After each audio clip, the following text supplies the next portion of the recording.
लालू यादव कहते हैं कि आपके पिता रामविलास पासवान मौसम वैज्ञानिक थे। वो पहले से पता चल जाता था कौन सी पार्टी जीत रही है। 2014 में आप मौसम वैज्ञानिक बने और आपने पापा को बताया कि मोदी जी की तरफ आ जाओ। उन्हीं का बेटा हूँ, उन्हीं के अंश हैं, उन्हीं के संस्कार हैं मुझ में, तो ये बात भी उन्हीं से ही, ये गुण कहीं ना कहीं आया कि उन्हीं की तरह मौसम के रुख को अगर मैं भाप सकूं। अब इसको मैं एक शुभ संकेत ही मानूंगा कि हमारी पार्टी या पापा जिसके साथ गए उसकी सरकार बनी और आप मोदी के हनुमान बन गए। Eventually. I just said it on record one day कि वो मेरे दिल में बसते हैं, मुझे उनकी तस्वीर होर्डिंग पे लगाने की जरूरत नहीं है, तो दिल में बसने वाला जो है वो हनुमान बन गया।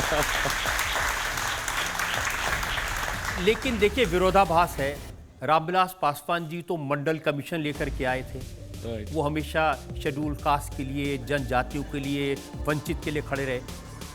और अब आजकल लालू जी कहते हैं कि मोदी जी अगर तीसरी बार प्रधानमंत्री बने तो संविधान खत्म कर देंगे, आरक्षण समाप्त कर देंगे। ये वो लोग हैं जो संविधान समाप्त होने की बात करते हैं, जिन्होंने संविधान का गलत इस्तेमाल करके देश में आपातकाल लगाने का काम किया। जो लोग आज लोकतंत्र की हत्या की बात करते हैं, जो लोग बोलते हैं कि देश में लोकतंत्र समाप्त हो जाएगा, तो इमरजेंसी में क्या हुआ था?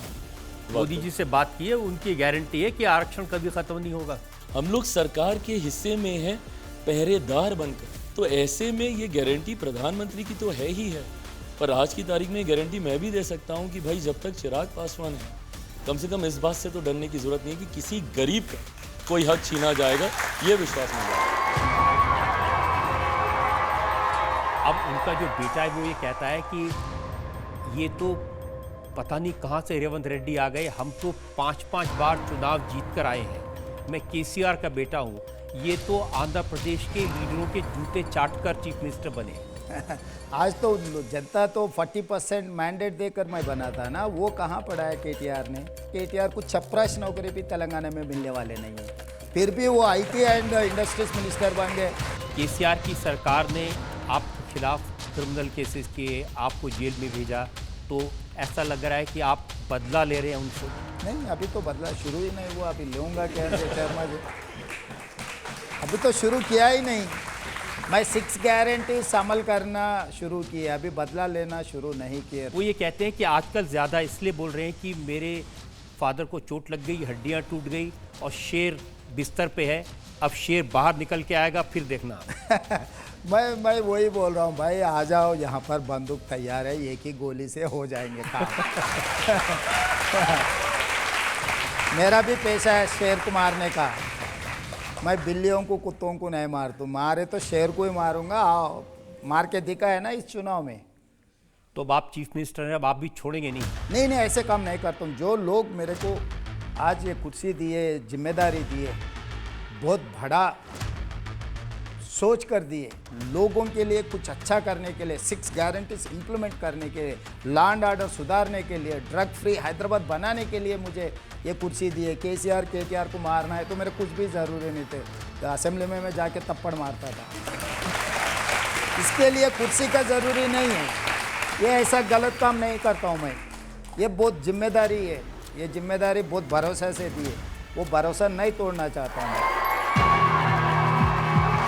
एक आरोप ये लगता है कि स्टेबल सरकार है, मोदी जी की सरकार है, लेकिन ये हिंदू सरकार है, मुसलमानों को डर के रहना पड़ेगा। अगर मोदी जी ने कहा गरीबों का आवास मिलेगा, तो क्या मुस्लिम गांवों में नहीं मिला? अगर मोदी जी की सरकार ने कहा गैस मिलेगा, उज्ज्वला योजना, तो क्या मुस्लिम माताओं बहनों को नहीं मिला?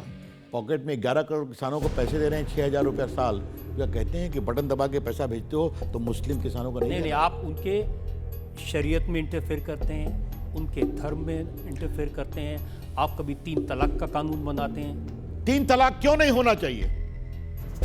मैं उसको जब रिसर्च करा रजत जी, मैं यहाँ बहुत सी हमारी बहनें बैठी हैं और बेटियाँ बैठी हैं, 3 तलाक, शादी खत्म। कहा बताओ कैसे हुआ?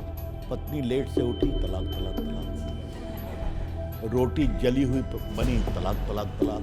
पाकिस्तान तक में नियंत्रित हुआ है, ईरान में है, इराक में है, जॉर्डन में है, मलेशिया में है, यहाँ बस वोट का क्या होगा? तो 3 तलाक के पाप को हमने ढोया सिर्फ किस लिए? वोट के लिए।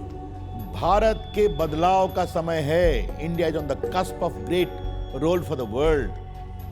दुनिया चाहती है कि भारत और आगे बढ़े, क्योंकि स्टेबल वर्ल्ड के लिए भारत का आगे बढ़ना जरूरी है। और मोदी जी दुनिया के नेता हैं, तो अच्छी बात है। तो मैं आपसे 4 तारीख को बात करूंगा, फोन करिएगा आप भी सब।